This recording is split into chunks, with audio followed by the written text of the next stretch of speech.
All right. Hoping to be able to be there. Hungry Bird, Brand New American, Tom Bailey. Good morning, folks. How is everybody feeling this morning? I am feeling good. You know, this morning stream time, I'm actually really digging. It's kind of a different feeling than doing it at night. A little more energetic, you know. I'm a morning person. For the evening streams, I always drink some coffee before we start, and I'm drinking coffee now, but I don't know. In the mornings, I feel more myself, I guess.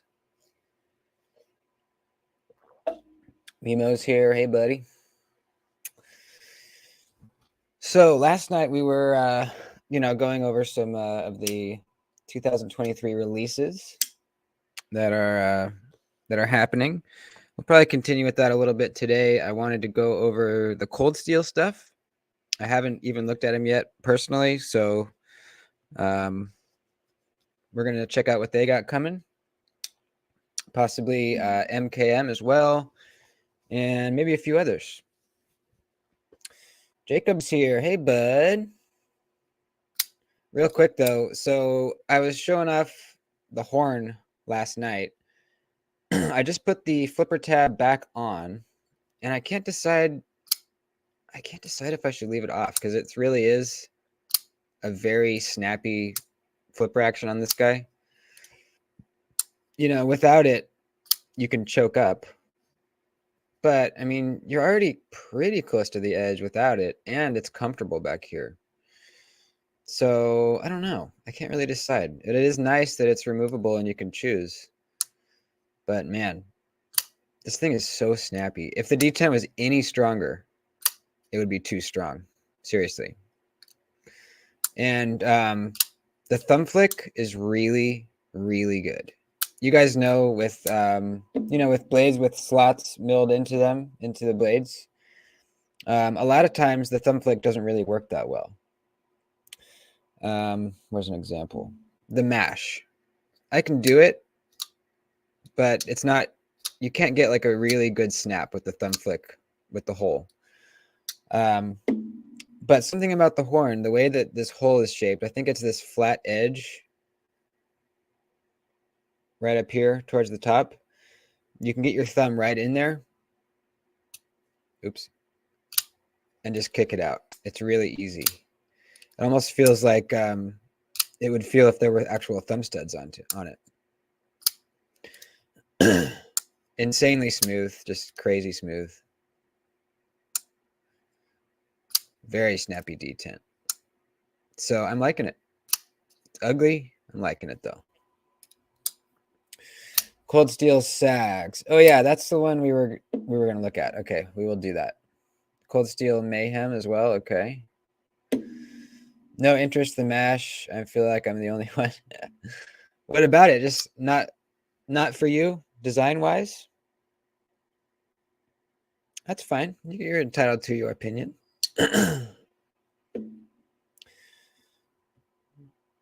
Brand New American. I like the Topps Ed Calderon fixed blade. All right, let's take a look. Actually, you know what? I need to set up the screen share thing. Let's see. Share screen. Ban, new tab. There we go.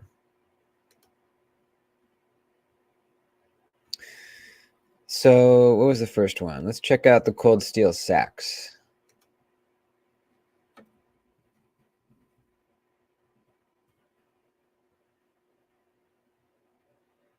The Chieftain Sax, is that what it is?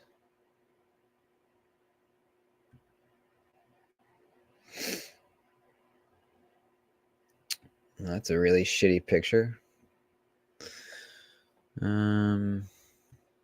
Woodman's Sax. Ooh, I like that. That's excellent. That is really cool. Is that the one you're talking about, or is it something else? It's new this year. Okay, let's see. Maybe Cold Steel Sax 2023. Chieftain Sacks. Maybe let's go to the Cold Steel site.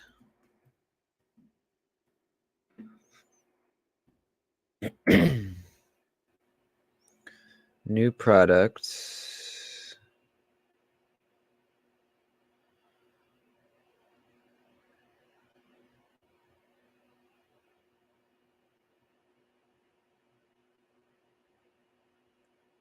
It might not be on the site yet. If it's in the video, like Knife Center's video, we're gonna look at that in a minute. SHOT Show coverage. Okay, yeah. I did not get a notification. What the fuck, man? Are notifications not working? Did anyone else get a notification for the live stream this morning? That's weird. All right, let's go watch the Cold Steel video. Let's go Knife Center.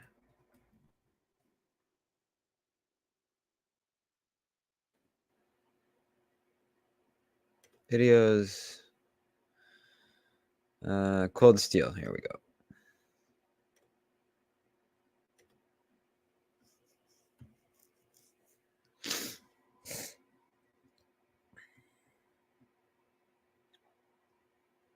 Tom got one and Michael got one. Huh. Must just be you, Andrew.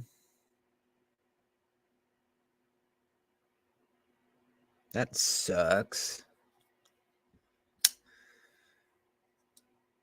What are you guys' favorite Cold Steel?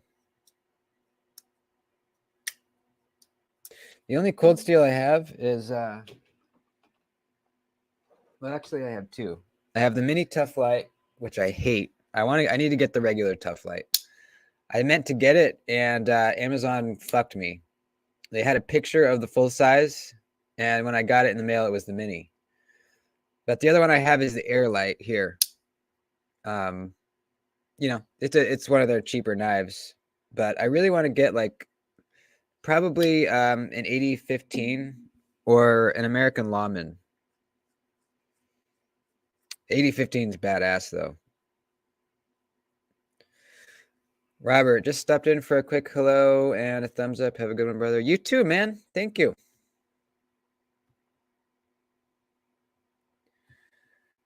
I have the Spartan and Airlight Recon 1 clip point this week. Ooh. So you have the Airlight as well. This one right here. It's a good knife. It's thin. Probably carries well. OS 10A.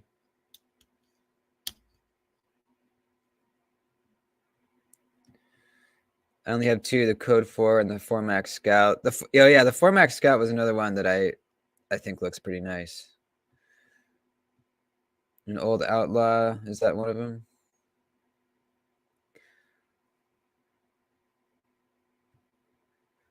Drew Dude singing Beatles lyrics there. The Lawman I meant. Oh yeah, the Lawman. Yeah. Yeah, that's a sweet one. So this is the Mayhem they're looking at here. That is huge. Holy shit, huge.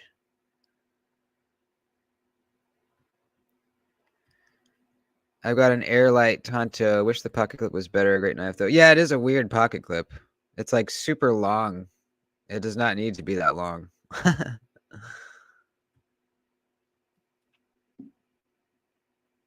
But my favorite Cold Steel I've tried is definitely the 8015. That thing is rad. I had the 8015 Light, which is it's the same knife, but it's different blade steel, cheaper. And I loved it. I had to sell it for some reason. I forget why, but I really need to get another one.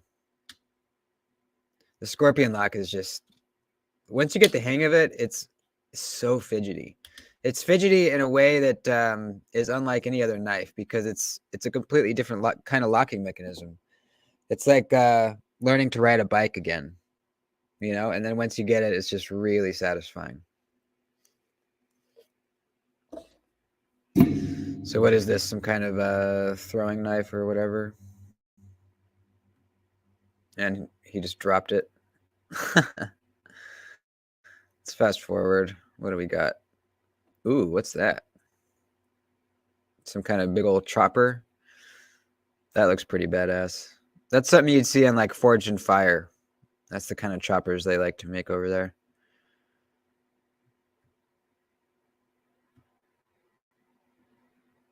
So, okay, what is this? That looks interesting.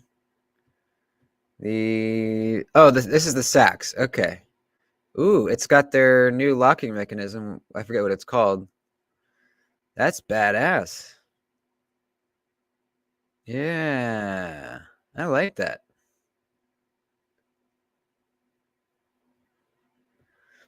Cold Steel OS 10 is underrated in my opinion.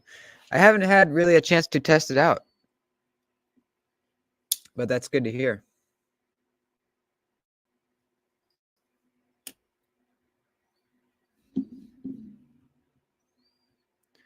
Pretty sure the recon one was held and inspected, but was on the move again this morning. Was it coming from overseas? Did it have to go through customs or something? You let the dog in.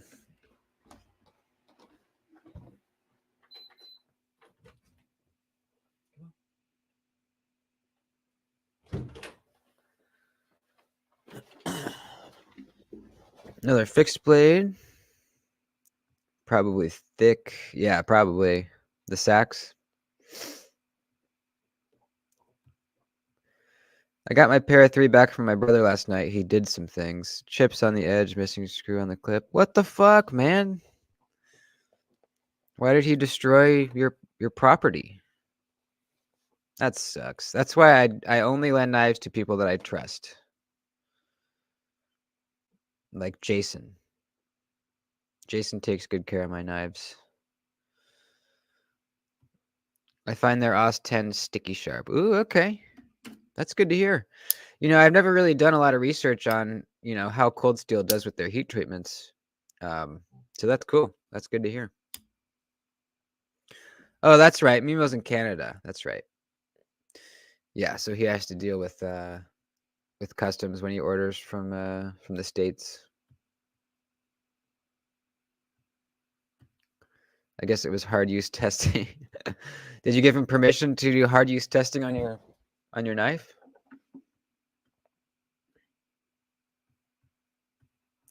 I've only lost 2 and Justin refunded me. That's good. Which ones were they and why did they get lost? Is it because of knife laws in Canada? They just took them or just lost? All right, let's fast forward. We got massive. Holy crap, dude. That is insanely huge. The Tri-Light. Oh my god, it's 2 hands. Jesus. What the fuck? I wonder if you can front flip off that thing.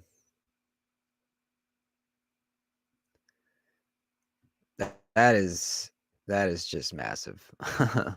Of course, it's got Lynn Thompson's signature on it. What's next here?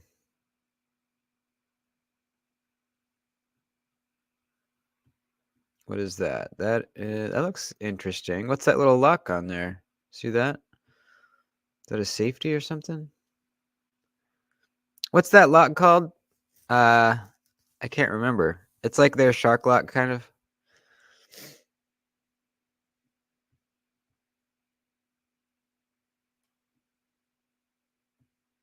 I did it. Oh, you told him he could test it. Yep, that's where you fucked up. 2 petrified fish victors claiming gravity knives. They like to try and risk hook them out. Oh, that's dumb. That's dumb. I took my Airlight to my shop and was whacking the edge on oak. It held up very well. Okay, cool. Good to know.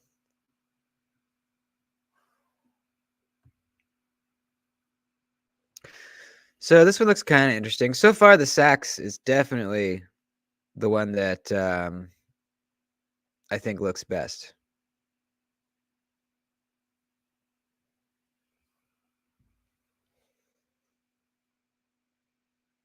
Whoa, what the fuck is that? Damn. That's a pocket sword if I've ever seen one.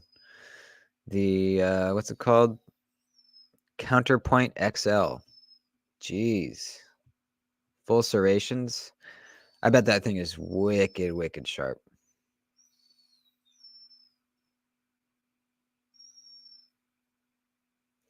G-Ball moved his live to this time slot too. God damn it. Did he really? Well, I was first. I'm not gonna change.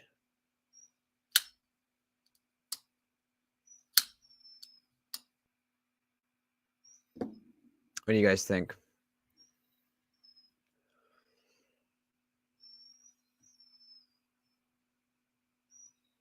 Maybe I should message him.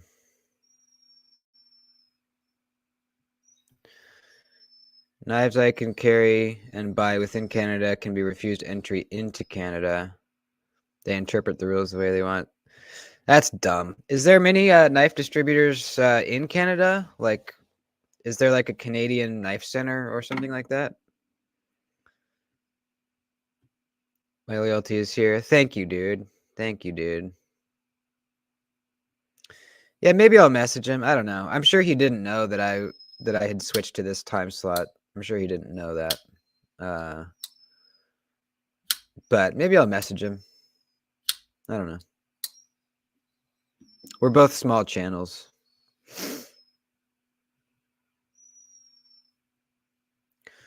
3 or 4 major ones at least. Well, that's good. Is their selection as good as in the States or no? All right, looks like that's about it for Cold Steel. That Sax I'm into.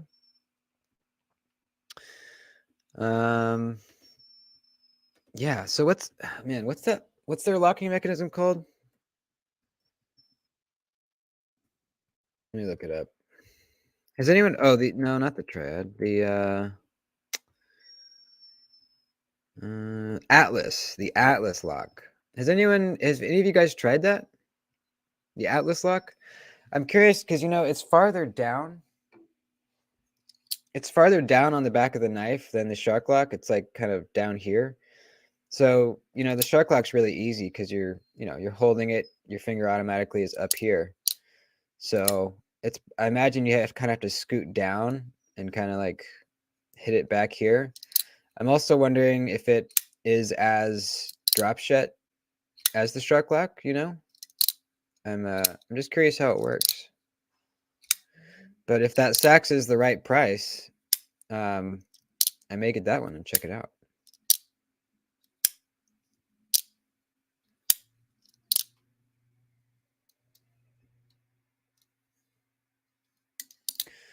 Gonna check out his stuff as well. I try to support you all. Amazon Canada works as others. Okay. Yeah, right on. Thanks, man. It's a selection and cost that makes me purchase from the US. You just can't get certain things. Even with the exchange and shipping, it's almost always cheaper. Really? When I was trying really hard to find a hinderer, I had saved up, I had enough, and I was like, all right, it's time. It's time for me to find one. Nowhere in the States had any in stock. And then Diener told me that sometimes you can find them in a Canadian site. So I went and looked, and yeah, they were a little more expensive after you figure out the exchange rate. I think they were like, I don't know, like $40 more. It wasn't like a lot, but they were a little bit more pricey.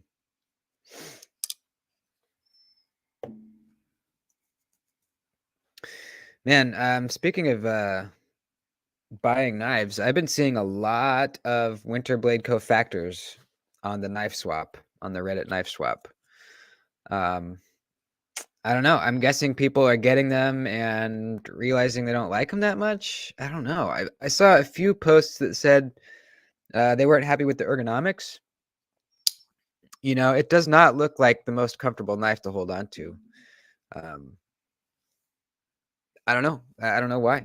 I mean, I know that he did have a lot of them shipped out. So, it's not like everybody is getting rid of them. There's a lot of them out there now, and just like anything else, people get them. Maybe they couldn't really afford it, and they just wanted to look at it and then sell it. Whatever the reason being, or whatever the reason was, I've been seeing a lot of them pop up on secondary, and most of them are in like the 450. I even saw one for 500. So I think they retailed for like 350, right? Or was it even 250? I don't know. But that's probably one of my number one Grail knives is the Factor. I'm just dying. Even if I could just get a loaner just to try it. I am dying to try that thing. Dying. Justin, good morning, dudes. Good morning, man. Good to see you, buddy. All right, let's check out another one of these. The Boker one was not very interesting. Condor, CRKT. Which one do you guys want to check out? The tops? I'm not really into tops, to be honest. K-Bar. Looks like K-Bar has a folder. Or MKM. What do you guys want to look at here?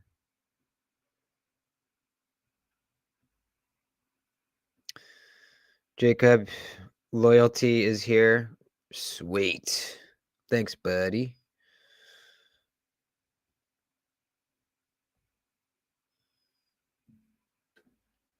I'm gonna message him and just see. Maybe he'll move to Sunday or something.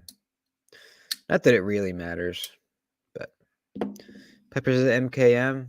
All right, let's do MKM.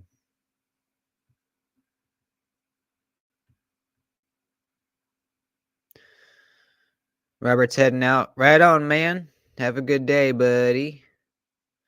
Knee with knives. Hey, man. How you doing? We're checking out the MKM. Who knows what that stands for? I don't know. But we're checking out their new releases here.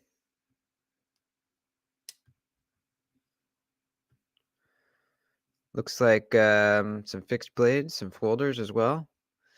I've never owned any of their knives. But I almost have ordered that really tiny fixed blade they have, like the little pocket fixed blade. I forget what it's called. Maniago Knife Makers. Oh, okay. Gotcha. So, little fixed blade. Nothing too crazy, but looks good. Looks classy. Yeah. Nice leather sheath. Oh yeah, they have that magnetic little strap deal. That's the same thing that the that little fixed blade had that I was just talking about. I think that's a really cool way to do it because you can put the knife in your pocket, flip that thing over to the outside of your pocket, and it'll magnetize to that part inside your pocket through the pants. I think that's genius. That is so cool. So a couple more variants of that same one, looks like. Okay, moving on. Okay, we got a folder. What are we looking at here? Got a deployment hole. That looks nice. That looks like probably a titanium liner lock. Flipper tab. Looks a little long and skinny. But yeah, I don't know. I think that looks pretty cool. It's not it's not screaming at me to buy it. But it looks pretty neat. Oh, Vox design. Okay. Now this one, yeah, this one I could get a little more into. Looks like it's a back lock, which is interesting.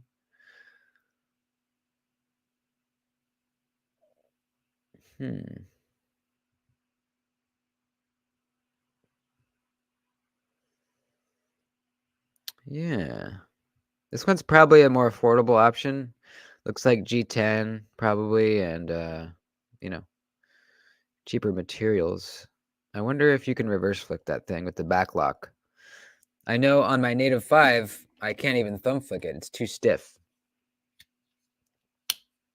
But I was reading, no, I'll talk about that in a second. I'll talk about that in a minute after this video.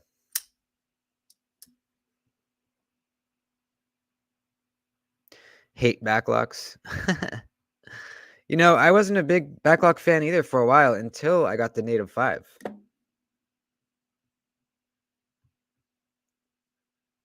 So, okay.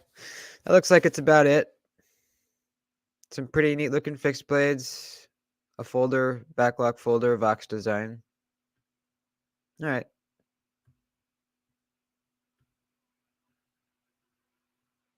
You're on my big screen, so consider yourself a star, brother.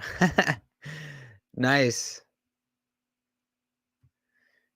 Carrying the plethoros today after talking about it last night. Nice, dude. Yeah, I'm gonna work on mine today. I got the plethoros in the other day, and I really like it, but the previous owner tried to do a patina on the blade and just really messed it up. So I'm going to dip this in the ferric chloride and then the rock tumbler and get this nice and purdy. But what a sweet design. I think this thing's going to be an awesome slicer. I'm going to take it apart and clean it too. I wish the detent was a little snappier. That might change after I clean it out. This thing is probably old and probably really nasty inside, so we'll see.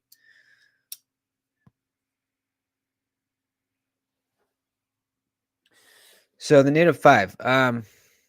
Does your plethoros have a double clutch? Yes, that is actually my main gripe with the knife is it has pretty bad lock bar access to begin with, and you let it fall, and you're still not past the detent. You could try to do it farther down, but there's such bad access it kind of even hurts your thumb to get it in there. Then it'll fall down past it, and you can shake it shut. But if you put your thumb where it naturally wants to go, the flipper tab comes down and hits your thumb, and then you're locked out. You're still the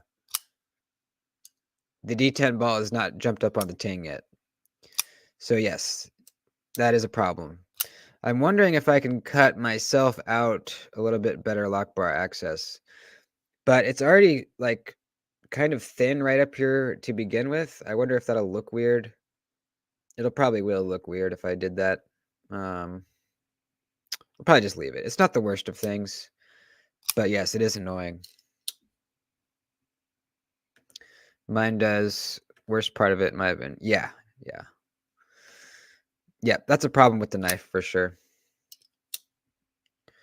Quentin, hey buddy, how you doing, man?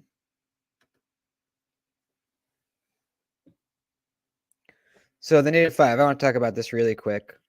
So this is a backlock, and it's a green handle, so the green screen is messing with it, but I can still talk about it.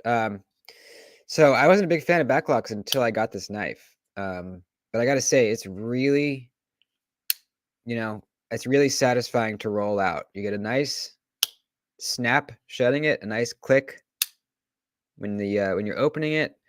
Now it's too stiff for me to thumb flick, and I have strong hands, but there I kind of did it.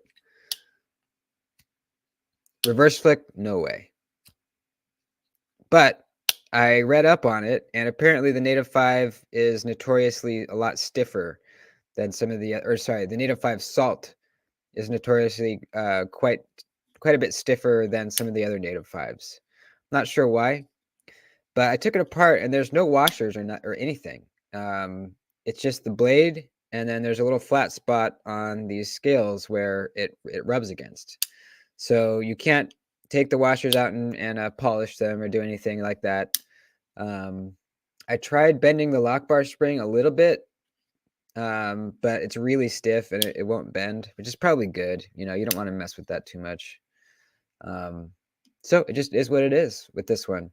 But Jason has a native 5, not the salt version, and he can reverse flick and thumb flick his fine. So I think it's just the salt ones that's really stiff. I have the salt H1. Can you is yours pretty stiff too? Or is it just these green handled LC200N ones that are stiff, I wonder? Gave my nephew an Opinel last night. He has a baby banter, a bug out pair 3 lightweight. He was pretty excited about it. Nice. That's good. I love giving away knives, man. I gave my coworker that CRKT Pete the other day. And yeah, he's been carrying it every day since. He loves it. His isn't FRN. Oh, okay. Gotcha. Love Spyderco. Oh yeah, baby. Speaking of Spyderco, I got something special to show you in a second. Those are some wild scales. Yeah. They're special see-through scales. So it's basically just a blade. I don't want magnets in my knives. Yeah, I get that, man. You know, I'm a welder, so I can't carry magnets at work. They would just get immediately clogged with metal dust. So if I had a factor, I would definitely not carry it at work. Definitely not. Green screen is messing with it. Oh yeah, I know, brother. Stretch 2 XL backlock. Love it. Nice. That thing is massive. The salt native 5 Spyderco, very nice. Yep, I love it. It's just so nice to have a knife that you don't have to worry about rusting. You know, we were having a huge rainstorm 2 weeks ago, and just popped this in my pocket. I was out shoveling drainage ditches for my backyard, and just didn't even have to think about it. You know, usually if I'm carrying any other knife in the rain, I have to like put it inside my jacket so it doesn't get wet, or just leave it inside. This one, just such a good knife. Even just the knife itself, not even the fact that it's rust proof. It's just an amazing knife. Drift is my favorite. Yeah, you know, I've wanted a quiet carry drift for so long. So long. I will get one eventually. But to me, that is one of my favorite all-around knife designs. One of them. The quiet carry drift is just, oh, to me, it's just perfect. Perfect knife. The Stretch 2 XL 4-inch blade, 2.7 ounces. Damn. So it's a huge, very lightweight knife. VG10. Okay. I want to stretch to K390. I don't even own any K390, which I really need to, because apparently it's got really good edge retention, and you get sometimes a nice patina, is what I hear.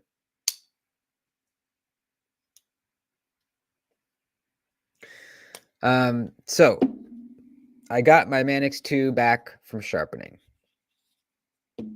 You might have seen it on my Instagram already.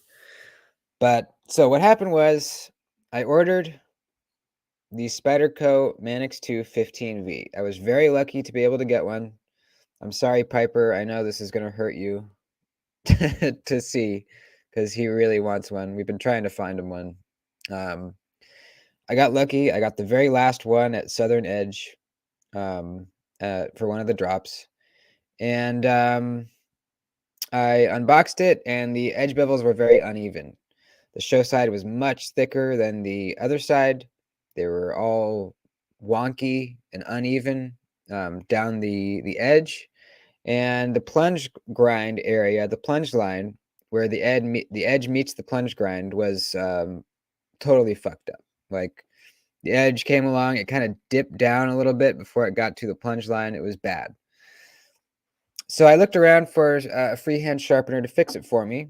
I didn't want to put it on my work sharp because if I would have set the angle for that wide edge, for the side with the wide edge bevel, and then flipped it over, it would have made the other side super wide as well, and it would have just taken away too much steel. So I wanted a freehand sharpener to kind of, it's not going to be absolutely even, but just even it out a little bit and fix the edge termination of the plunge grind and put a nice polished edge on it. So Lacy Lace EDC on Instagram absolutely destroyed my knife in a good way. She did a fantastic job. I'm going to put her Instagram in the chat. If you guys need an edge put on your knife, maybe you don't even need it fixed, but you just want a nice high polished edge put on something, hit her up. Really nice person. She took the time to write out a lot of long messages to me about how, her process, what she's doing to the knife. Just a really cool person. Her turnaround time was only like 3 days. It took a while to get to her and a while to get back in the mail. But once she had the knife, it only took her like 2 days to sharpen it and get it back out to me. I'm going to put her Instagram in the chat right now. Wait, yeah, here we go.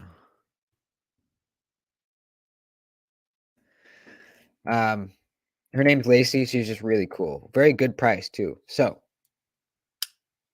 check this out, dude. The camera's not really going to do it justice. If you want to see a better picture, go on my Instagram later. But dude, she did such a good job. The edge is perfect all the way back to the plunge grind. Is straight all the way back, which I'm not sure how she even did on stones because it's really hard to get in here. There's no sharpening choil. So how she did that, I don't know. But it looks so, so good. It's unbelievably sharp. It's hair whittling sharp. I'm just so happy. So I can't wait to start carrying this knife. I got it. I only carried it for like 2 days before I sent it out to get sharpened. So this is going to be a user. I'm going to use the crap out of this thing. It's such good steel and such a perfect work knife that I can't just let this sit in my box on my shelf. I have to use it. I put in the titanium ball cage lock tabs and an MXG deep carry clip. I may change the scales eventually with some AWT. Those ones look really nice. But actually, the G10 on this thing is it's a lot different than a lot of G10 I've felt. It's actually really nice. It's grippy, but not too grippy. So I actually really like the G10 on here. But I'm just unbelievably happy with this. She did an incredible job. Really incredible. She also gave me some of her homemade stropping emulsion, which if you guys have ever looked up like Gunny Juice is like one of the popular stropping compound sprays. It's like $60 for a thing this big. She sent me some of her homemade stuff that she said is very good. I trust her. She said this amount will last me years. So you want to get a brand new clean strop, give like 3 sprays, and she said that will last like 300 passes with a knife. Crazy. So she sells this stuff too. Hit her up. I'm serious. I forget how much it is. She sent me this one for free, so that I could show you guys. But really good prices on this. Don't spend that much on Gunny Juice. You don't need it. This is better and cheaper. I haven't tried it out yet, but I'm really, really looking forward to trying it. Up to this point, I've only just used that green stuff that comes in a block, that comes with your strap usually when you buy it. This is the good stuff. There's diamonds in here.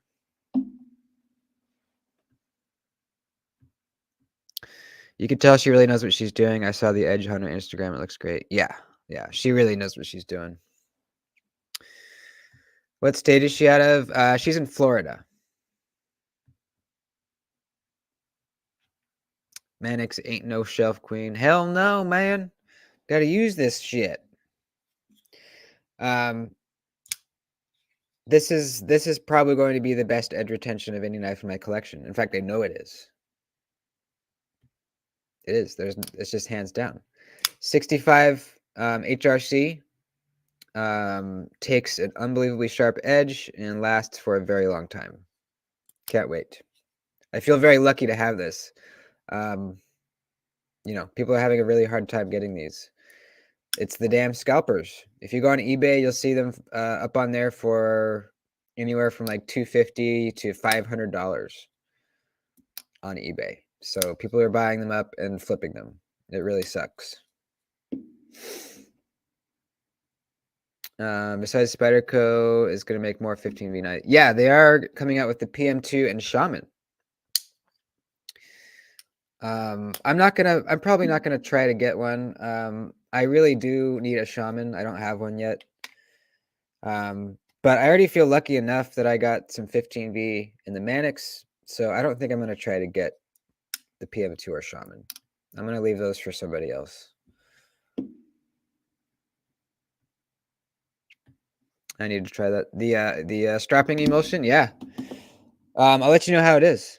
Obviously, I already know it's good, but I'm interested to see how much better it is than like the usual green stuff that I've been using. 15V steel interests me. Interesting info on the Spyderco video on Love Them Knives. Is it corrosion resistant? Yeah. You know what? Let's actually look. Let's check it out. Let's go to what's that knife steel website? I can't remember.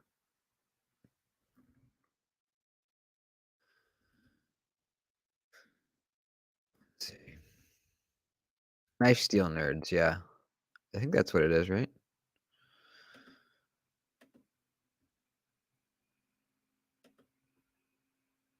Yeah. All right. I think there's some comparisons down here.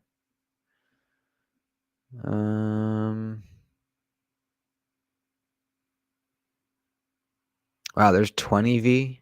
Damn. Okay, talking about how to heat treat it, microstructure, toughness.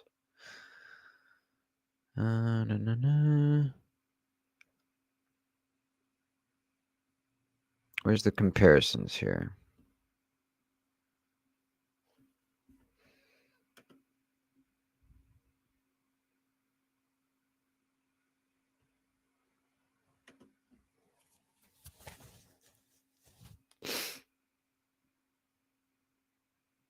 Incredible wear resistance and extremely high edge retention.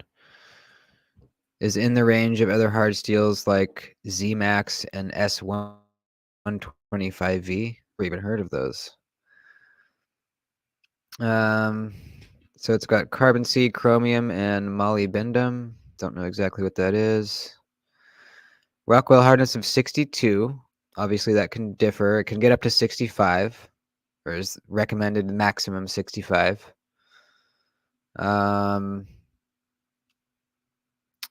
The steels with high hardness offer low toughness, which is true with 15V. On a scale of 1 to 10, 15V has a toughness of 3, which is very low. So it's not super tough. Because of the low toughness, tools and knives made of 15V easily fracture and break when exposed to high impact. I don't think that's a problem for a folding knife. This might not be a good steel for a fixed blade, but it shouldn't matter. 15V offers excellent wear resistance because it contains high amounts of vanadium. Fine microstructure. So, okay. Let me let the dog out. Edge retention.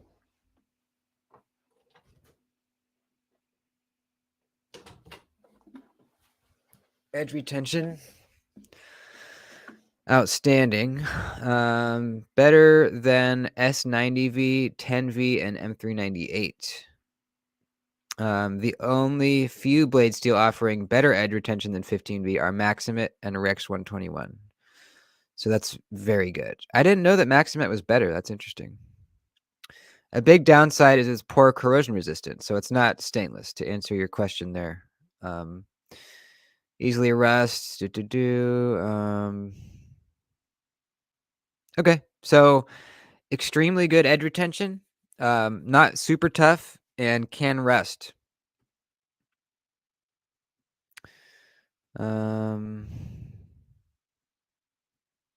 15V versus 10V.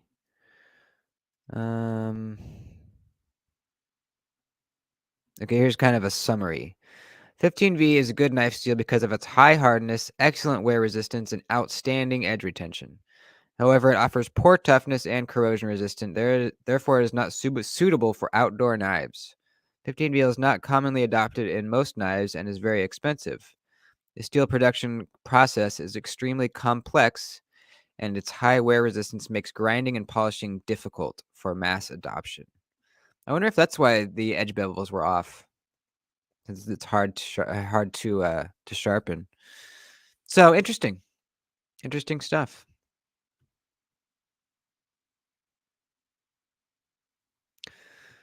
I'm blown away by the Tucson you've shown for the price. Oh, I know, man.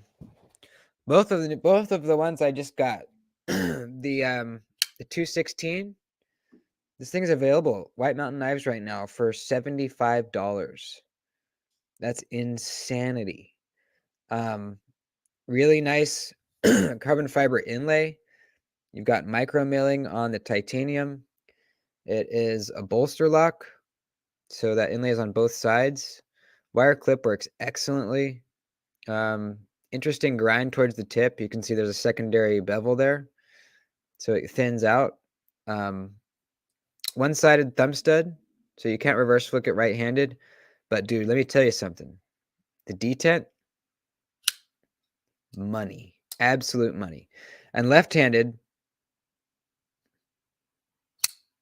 easy to reverse flick. Just got to make sure you're not putting pressure on the lock bar there. But it's easy because there's the inlay right there. This one I love. I might even like this better than the 269. But I mean, I don't know. The 269 is badass too. This is much bigger.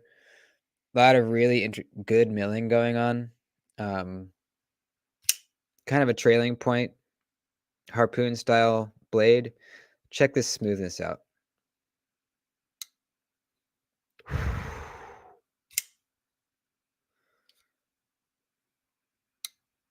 Oh,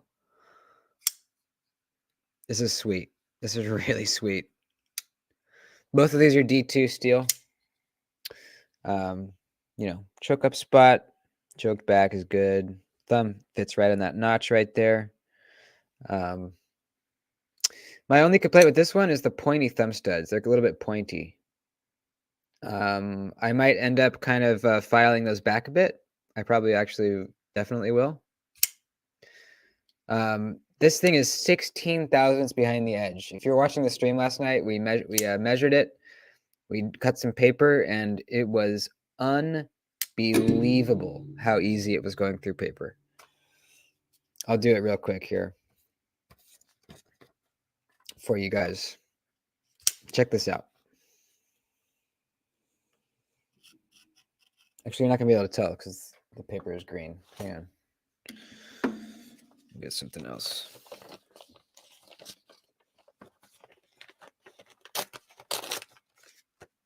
All right, check this out.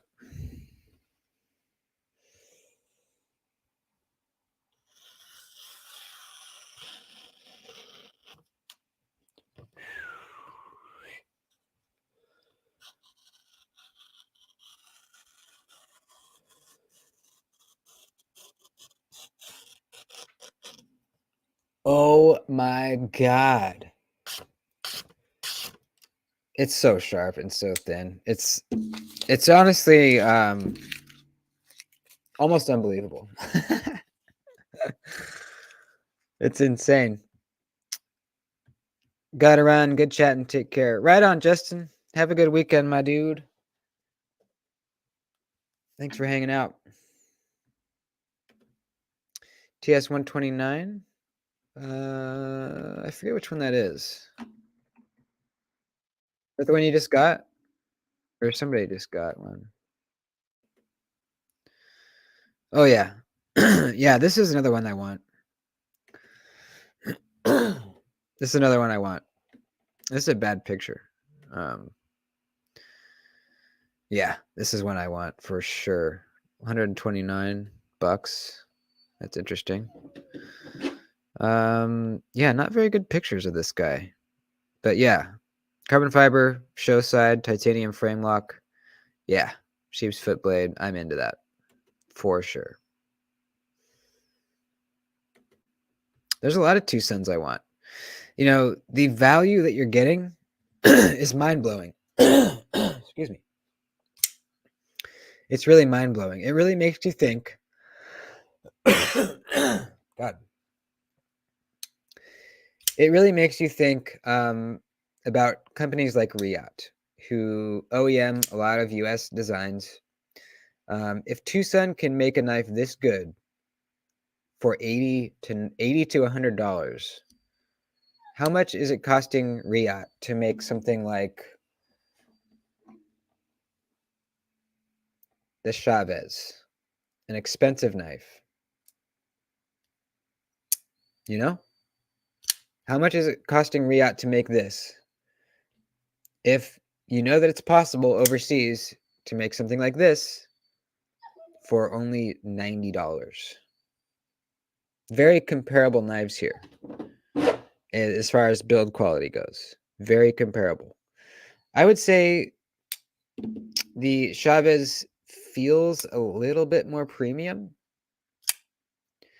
I'm not sure exactly what it is. It might be the detent is like really nice and clicky. I don't know. Honestly, though, it's like they're really close. So it makes you think. I think that Riot, when people come to Riot or Best Tech, when say a knife YouTuber comes to Riot or Best Tech or whoever overseas and wants them to build a knife design for them, I think they celebrate because they know they're going to make a lot of money. I don't know what they charge to do an OEM project like that, but I know that they're able to make extremely good knives for very cheap. This knife probably cost them like $10 to make. Seriously. Probably like $10. So, something to think about. I have a Shaman 2 P204P steel. This thing is sharp, Knifeworks exclusive. Ooh, that's nice, man. I know they didn't make very many of the 204P Shamans, so that's cool. That's the steel that Microtech uses. I believe it's very comparable to M390. In fact, I think it might be the same thing. It's just called something different. I agree that the value of Tucson's is amazing. My favorite is the 129, 220, and the 138. I wasn't sure about, but once in hand, I knew. Yeah, exactly. Once you get one, you're like, how the fuck is this that cheap? What is the Mallard deck on top of the right screen? That's the stream. So I'm using a program called StreamYard to stream, and that enables me to show the comment, show the chat like I am right now. And I can do the ticker that's scrolling across the bottom, and but if I don't want to pay for the premium service for StreamYard, it puts the logo up there. So if I want to pay the monthly fee to use this service, then that will go away. I might do that eventually once I start making money from YouTube. 204p, M390, and 20CV are the same. Are they exactly the same, or are they similar? So I know that 204p and M390 are the same thing, but I didn't know about 20CV. That's interesting. Man, this 216 is so fun to reverse flick. I'm just kind of starting to do it right now. It's fun, dude. I mean, you just break the D10, it just flies out. It's so fun. I'm loving this thing. $75. You kidding me? Go get one, folks. Go get one right meow. Also, this thumb stud has like a texturing on top of it. So you can either kind of put your thumb behind it and flick it out, but you can also, it's so grippy on top, you can kind of just put your thumb down on top of it and kick it out that way. It's weird. You can also put your thumb right down on top of it and do a slow roll.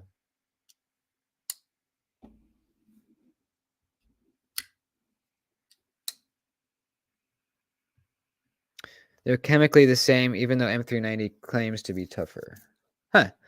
So they're just manufactured by different companies? Is that why they're called different things?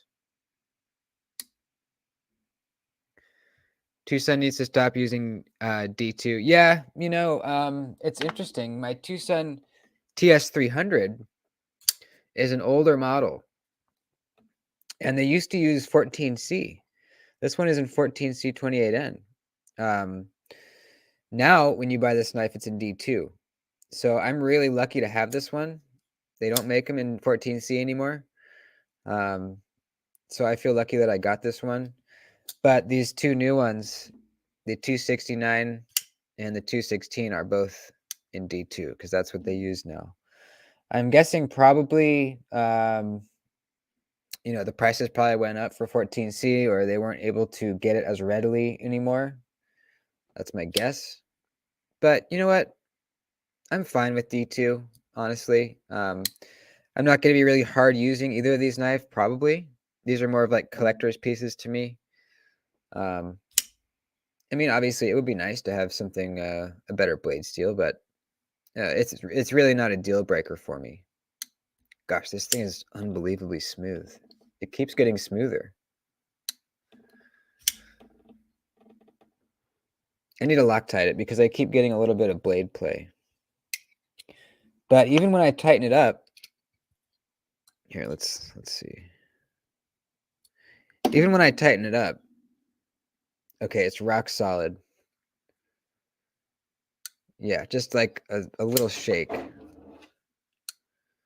It's still unbelievably smooth. I really recommend this thing. 269. I really want to expand the Tucson collection further. I love Tucson. They have so many just unique designs. They're not going with the flow. They really, really aren't. I really appreciate that. I was talking to some folks about the NAF's Lander. Have any of you guys bought that knife? It's just such a bland, unexciting knife. It really is. It's like the most bland knife I've ever seen. Honestly, I still kind of want one though because, apparently the thumb stud action is really nice and snappy, and the customization options are really cool. You can get some badass scales for that thing. So I probably still will get one, and it's an okay price, like $60.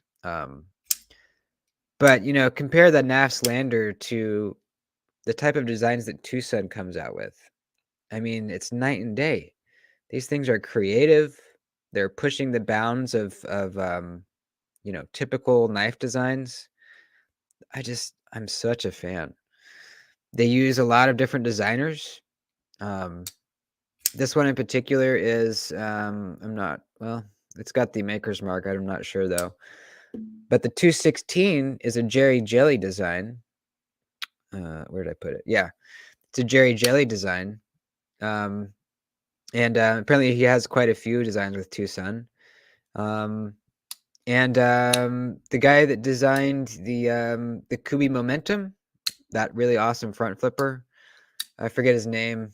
I think it's Manganas, I think. He's got a few designs with Tucson. It's just so much more exciting, you know? Hey man, have you sharpened that TS300? I haven't, no. I haven't yet. I haven't really needed to. I haven't hard used this thing. I've carried it quite a bit, but just lightly used it. I've stropped it a few times for sure. Um, it actually could use a sharpening. But you know what? Actually, now that I have this nice stropping emulsion, this might actually bring the edge back to razor sharp. That's another thing she was telling me about this. She said with the right stuff, and this is the right stuff, on a strop, you can actually bring back an edge that is slightly rolled. This stuff is so good that you can bring it back from that level of dullness. So I'm excited to try it. And it's much less likely that you're gonna fuck up an edge on the strop. If you hold it at a little bit of a wrong angle, it's not gonna mess up your bevel. So that's pretty exciting. My TS 87 is a smooth cleaver. I'm not familiar with that one. Let's go take a look really quick. I know about it, but can't get into it. Which one? The NAS Lander? I like banter. I have 20CV and his video game skills. Nice. Yeah, I want to get the big banter. And obviously the baby banter I love. I carry this thing a lot. This is my go-to knife when I'm at home and I want something light. I'm wearing pajama pants or something like that. I put this in my pocket so often.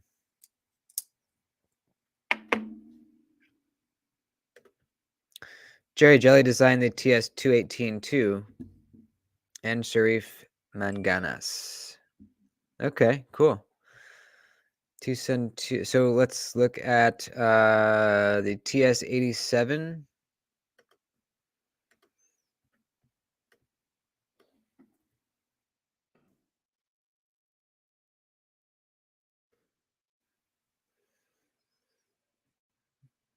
Whoa, that's crazy looking.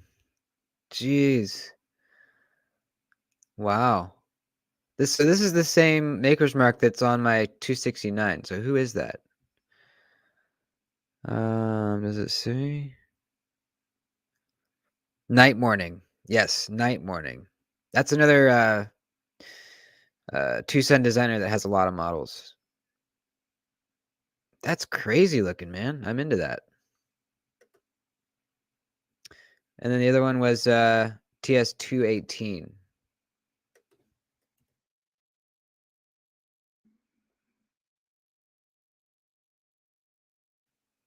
Ooh, wow.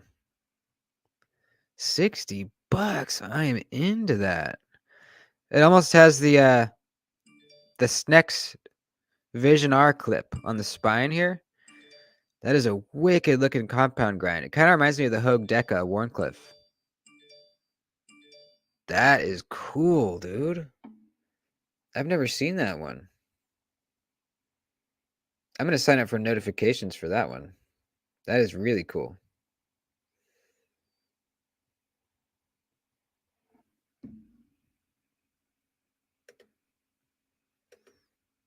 Huh, I can't sign off. I'll try that later.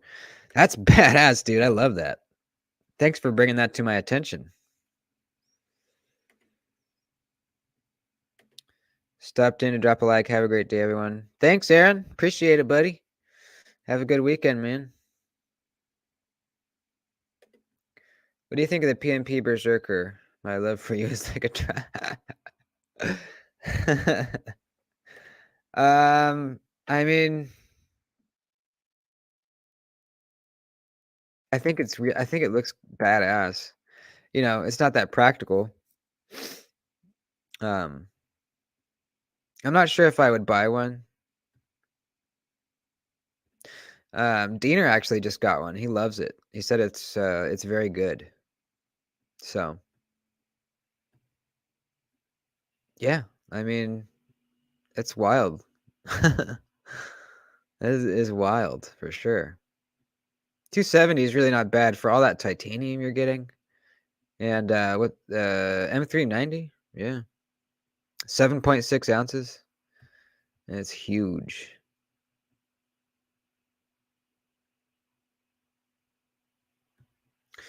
Remember that modded knife I emailed you? Which one? Which one is that?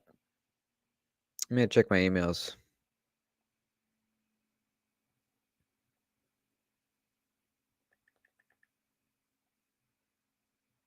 Oh yeah, here it is. Yeah, is that the rat body that you put the Tucson blade on? Oh yeah, that's the 218. Yeah, that's the same. Isn't that the same blade we were just looking at?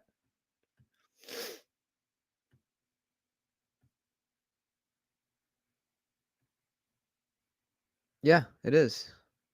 Okay, cool. Awesome. So this blade fits on a Rat 2 handle, apparently. Or is it a Rat 1? Yeah, let's see if I can show you guys. Me with Knives put a that blade from that Tucson on a Rat handle. That looks pretty cool, man. That's neat. Yeah, I like that. Did you have to mod it at all to get it to fit, or did it just pop right in?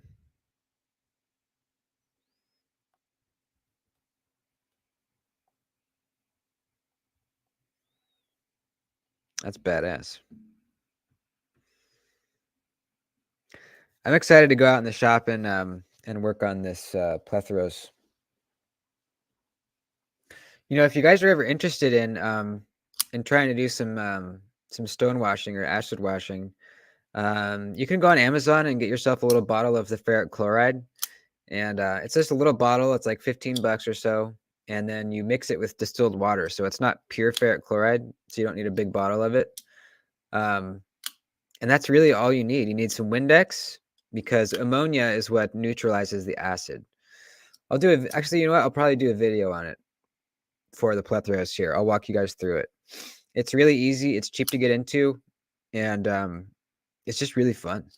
You know, I have noticed that some steels don't like to be acid washed. It takes like way longer for them to darken. 14C is one of the ones that is like that.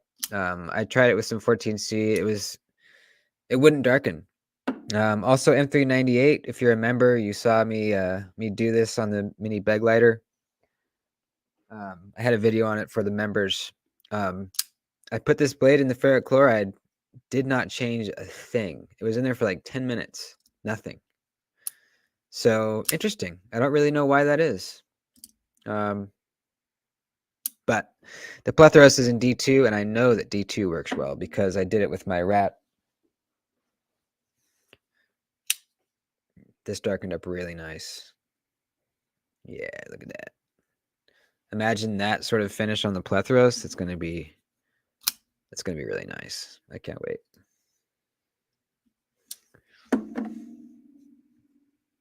It fits right in. Just swap the washers for the bearings that come with the 218. Sweet. Very sweet. Kind of impressive, honestly. Hell yeah. Thanks, man.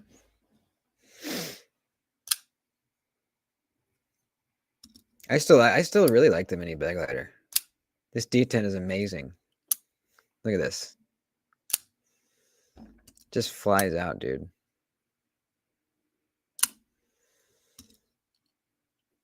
So smooth too for being such a light knife.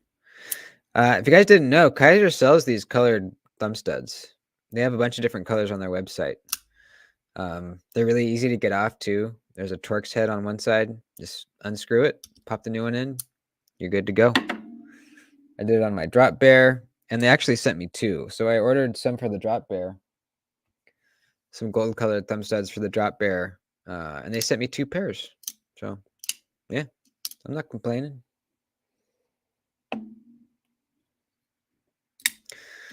What else? Seems like we're kind of dying off here with the viewers, and we're getting around time to. That's about an hour, 10 minutes. Let's wrap this bitch up. So is anyone down to do the hangout this evening? We're calling it the Blade Cartel Hangout. And it's just a virtual meeting. We use Google Meet. It's like Zoom, but it's with Google. And we just hang out and talk about knives, whatever else we want to talk about. There's usually like 5 of us in there, but anyone's welcome. So hit me up today around, let's see, around 4:30 Pacific. It's going to start at 5 p.m. Pacific. Hit me up like half hour, 20 minutes, 10 minutes before that, and I'll send you the link that you need to click on to join the meeting. It's really easy. You don't need a program. Just click on it. It's all in your browser. And it's a really fun time. Jason, Puerto Rican Jason's going to be there. I'll be there. Cretan will probably be there. He's at everyone. Yeah, come hang out with us. It's a good time. Lucifer was there last time too. Justin was there too. So yeah, let me know this evening, 5 o'clock Pacific. And if you're late, that's fine too. Still hit me up. We usually go like around an hour and a half, sometimes 2 hours. So if you're going to be late, still hit me up. I'll send you the link. You can come in whenever. Doesn't have to be right at 5. So let's wrap this bitch up. You guys are awesome. Thanks for hanging out. Anyone have any last comments or questions or anything?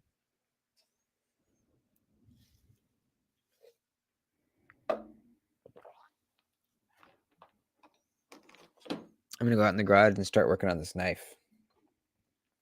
I'm excited. I'm thinking about, well, no. I was gonna have it be a members only video where I mod this knife, but I'm gonna do it so everyone can see it. But the members only video will come out tomorrow. If you don't know, the lowest tier of membership is $3 a month, and you get a video every weekend that's only for the members. It's usually something a lot different than what we normally do on the channel. It's like a behind the scenes sort of follow me around for a day kind of video. The members seem to be really enjoying them. And you get access to a private group chat on Instagram for only the members where we can talk, show each other knife purchases or knife questions. You can list knives that you want to sell on there, anything you want. So that's cool. And obviously you get the cool emojis and all that good stuff. The emojis we have right now, can I even show them? I don't think I can on StreamYard here. One of the members put in the emojis real quick. The special emojis. We have a my dog Floki emoji. We have a knife emoji, the Doody's dagger, and we have the peace and love Ringo Starr, and we have the Dwayne the Rock Johnson emoji. So, anyways, yeah, cool stuff.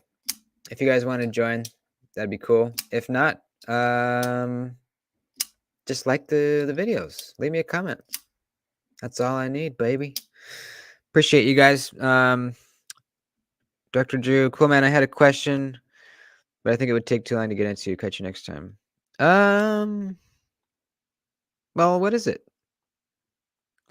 Dwayne just got here, showing up late. Let's do your question real quick, Drew. Let's do your question. Hey, Dwayne, how you doing, man? We were just gonna wrap up, but Drew Dude's got a question, so we'll go a little bit longer.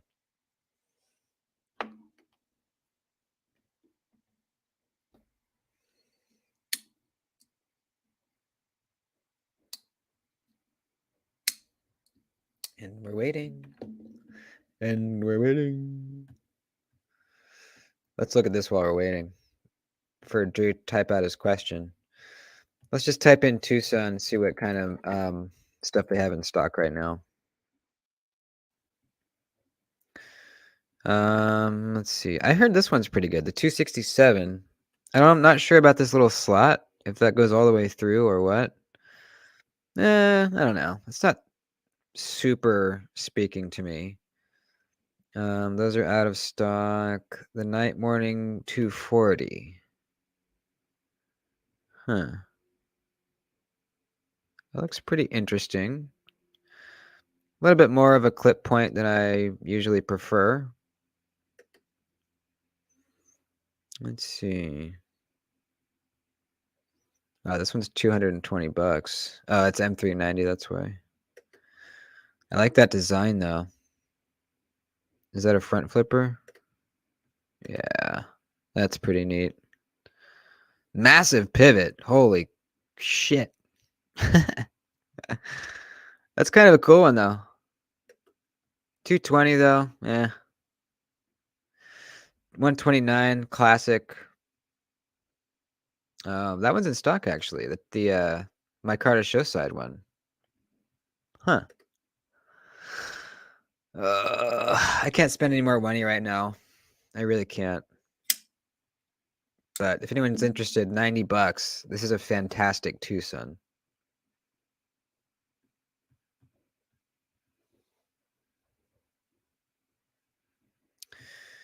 How do you feel about the Rick Hinderer transparent knife situation? Does it affect how you feel about buying Hinderers? You're talking about the cease and desist that Rick sent to Brian about the him testing the hardness of the Hinderer blades. Is that what you're talking about?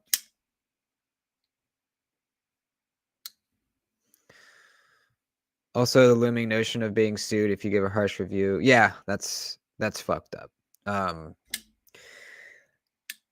Here's how I feel about it.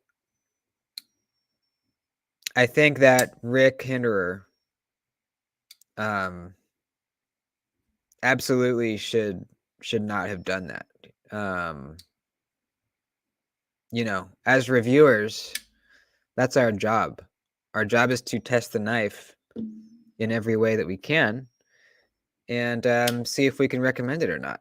Because those of us that are honest people, we would never recommend something that was not quality or that we didn't personally like or personally buy ourselves.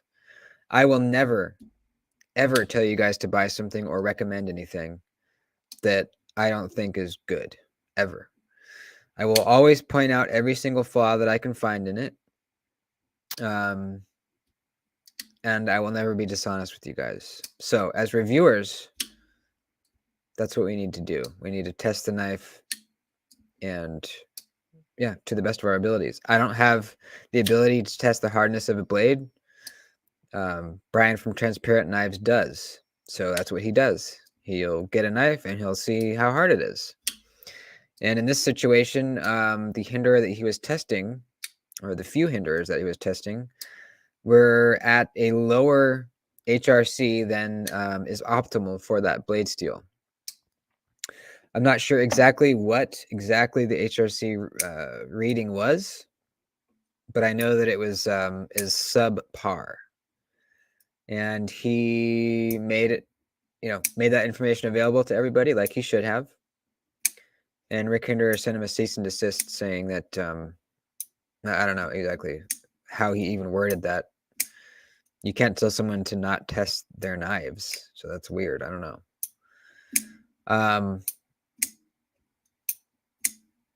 I think Rick Hinderer kind of strikes me as a pretty egotistical guy. I'm sure that in his mind, his knives are perfect. And when Brian tested the Hinderer and it had a subpar heat treat, he felt personally attacked, and that makes sense. I understand why he would feel that way. You spent time and energy and love and into making a knife, designing it and making it, and to have someone talk shit about it probably feels bad. But you don't have a right. You don't have a right to tell that person to stop. Everyone's entitled to their opinion. And in this case, it wasn't even an opinion, it was a fact that, hey, here's the HRC reading, and it's not as good as it should be. Does it affect how I feel about buying hinderers? No. There are some people who will not buy a knife because of moral reasons. Maybe the person that designed or made them is a bad guy or gal, whoever it is, or for whatever the reason. I'm not one of those people. I can separate the knife from the person that made it. If I get a knife in hand and I really love it, that's all that matters to me. I don't care. I don't care if the person that made it is an asshole. Now, if the person that made it is like a murderer or something, then maybe not support that. But if they're just a dick, if they're just a dick with a inflated ego, whatever. I like the knives, so that's not going to stop me from buying a hinderer. And that's just my opinion. Everyone's different. There's a lot of these days people getting offended at other people's opinions, which is mind-blowing to me. Just don't. It's someone else's opinion. You have yours too. Everyone has their own. That's what we're entitled to have. And to be offended by someone else's opinion is it's just dumb. It's very dumb. So that's how I feel about it. Good question. This brings me to my next point. Can we call him Dick Hinderer? I think so. Yeah, I think that's fair. The Dick Hinderer. XM asshole. But yeah, he is a dick.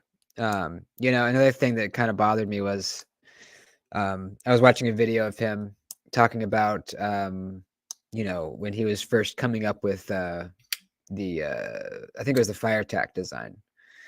And he was saying that he invented this lock bar stabilizer, which is, it's behind the clip, but it's this little circular piece right here. It's halfway on the frame, halfway on the lock bar. And it's basically the over travel stop, right? Every frame lock has one, most of them, so that you can't overextend the lock bar. It stops it from overextending. But he calls it a lock bar stabilizer. He says that it not only stops the frame lock from over traveling, but it stabilizes the lock bar somehow. And he says that he invented that. Now, I don't see how I don't see how it's stabilizing the lock bar, right? I know that it's an over travel stop. That it does well. But how is it a lock bar stabilizer? What is he talking about? And him saying that he invented that, I don't know. I don't know. I think he just found a way. He wanted to find a way to say that he invented something. Chris Reeve invented the frame lock. He wanted to say that he invented something, so he made it up. That's kind of my my thinking. And he seems like a guy that would do that. Aside from all that, I fucking love this knife, and I will buy more hinderers. Absolutely. It's a fantastic knife. It's my ultimate knife. I wanted this knife more than any other. Looks cool with the blue in it, by the way, too, huh? I just added those. Action. Insane. So, anyways, that's my talk on hinderers and assholes and opinions. So that's it. Let's wrap this bitch up. I gotta take the dog for a walk. And yeah, you guys are awesome. See you in the next one. Adios, peeps.